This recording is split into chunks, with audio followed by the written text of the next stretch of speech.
Without commitment, you'll never start. But more importantly, without consistency, you'll never finish. It's not easy. If it was easy, there'd be no Kerry Washington. If it was easy, there'd be no Taraji Henson, P. Henson. If it were easy, there'd be no Octavia Spencer. But not only that, if it were easy, there'd be no Viola Davis. If it were easy, there'd be no Michael T. Williamson, no Stephen McKinley Henderson, no Russell Hornsby. If it were easy, there'd be no Denzel Washington. So keep working, keep striving, never give up, fall down 7 times, get up 8.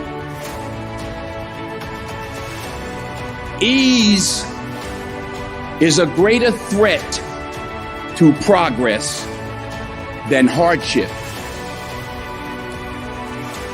Ease is a greater threat to progress than hardship. So keep moving, keep growing, keep learning.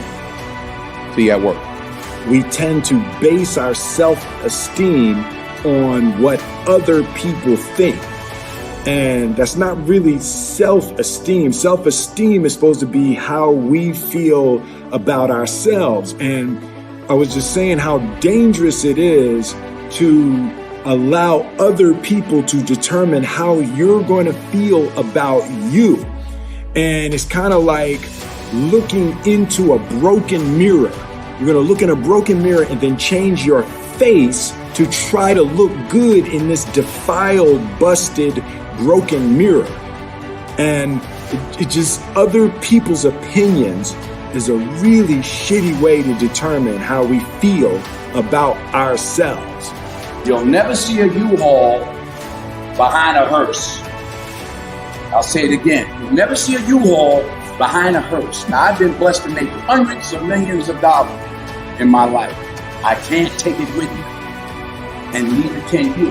So it's not how much you have, it's what you do with what you have. And we all have different gifts. Some money, some love, some patience, some the ability to touch people. But we all have it. Use it. Share it. That's what counts. Not what you're driving, not what you're flying in, not what kind of house you bought your mama.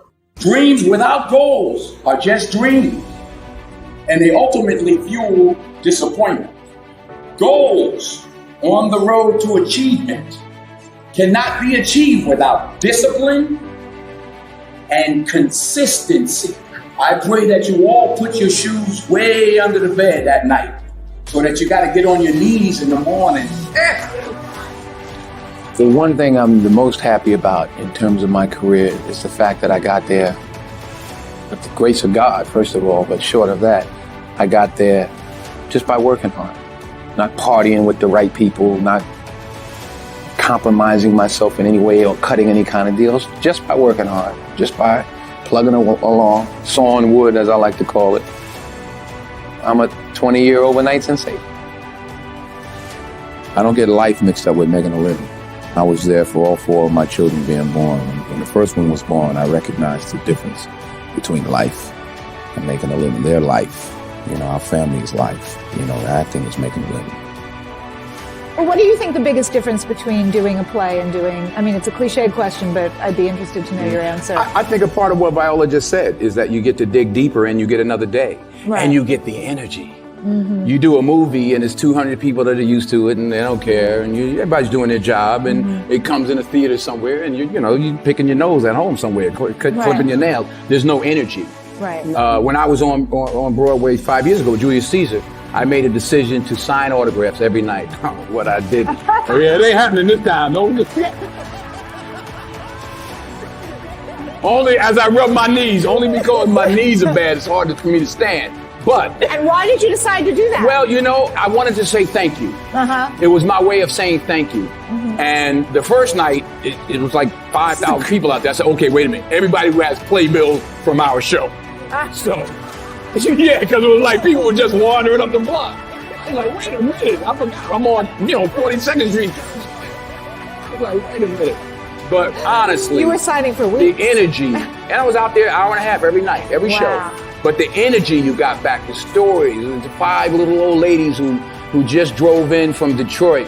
And I'm like, well, what y'all doing tonight? They said, we're getting back in the car, baby. We got to go back tonight. And, you know, a little 84-year-old lady was like, baby, if I was 3 years younger. Oh, true story. True story. Then we had, and I say this also, because I hope it happens with this play. We had some high schools come. We had one school from somewhere, I forgot where, and they were doing Julius Caesar. And some young kid was like, well, you know, my Brutus is a bit different. He's more the classic stoic. But it was great to engage and exchange with these young people. There was an energy. I got more from it than I gave to the people that I signed for. That's, you know, you don't get that. You know, the odd thing about success in film is the budgets get bigger, you make more money, but they become more formulaic. So you don't get the opportunity. So God willing, if I stay around long enough, this is what I'm going to be doing. You know, you're always affected by opinion, but the more opinions there are of you, the less I look at them, because I just can't live my life based upon what other people think about me. So I can't concern myself too much with what other people think. You know, it's just not healthy. I don't think I could continue to do what I do if I was constantly worrying about what somebody thought about it. And anything you want good, you can have. So claim it. Work hard to get it. When you get it, reach back. Pull someone else up. Each one, teach one. Don't just aspire to make a living. Aspire to make a difference. You don't have to compromise yourself. Yeah. You know, if there's something you don't feel good about, then don't do it. The most important choices I've made was to say no. And I've said no many a time to films that I just didn't, especially earlier, I just didn't feel comfortable with. There was one script that was brought to me, I called it The They Couldn't Kill. Like, he was accused of raping his wife in the 40s, and they tried to hang him, but he didn't die. And they tried to electrocute him. And they were like, it's a comedy. I'm like, it ain't funny to me. So I actually called Sidney Poitier, who I was fortunate at that time to instill, to be able to call. And I said, you know, this movie's making, I'm sick. And they offered me $600,000 to play The They Couldn't Kill. That's what I call it. He said to me, and I'll say this to you, he said, the first 2 or 3 or 4 films you make in this industry, Denzel, will determine how you proceed. He said, I'm not going to tell you what to do, but remember that the first 3 or 4 or 5 films you made will determine how you proceed. I turned it down. I turned the money down. I needed the money. I turned it down. 6 months later, I got Cry of Freedom. So stick to your guns. If you don't feel like you should do it, then don't do it. Because you don't want to be, you don't want to be a negative energy on the set. That's how I feel. So I'm like, I ain't doing this because I'm going to slap somebody the second day. So I just, it's something. I think the most important decisions you can make as an actress is saying no. Is saying no. You don't have to take your clothes off. If you don't want to, you don't. Number 1, put God first. Put God first in everything you do. Everything that you think you see in me, everything that I've accomplished, everything that you think I have, and I have a few things, everything that I have is by the grace of God. Understand that. It's a gift. In everything you do. If you think you want to do what you think I've done, then do what I've done.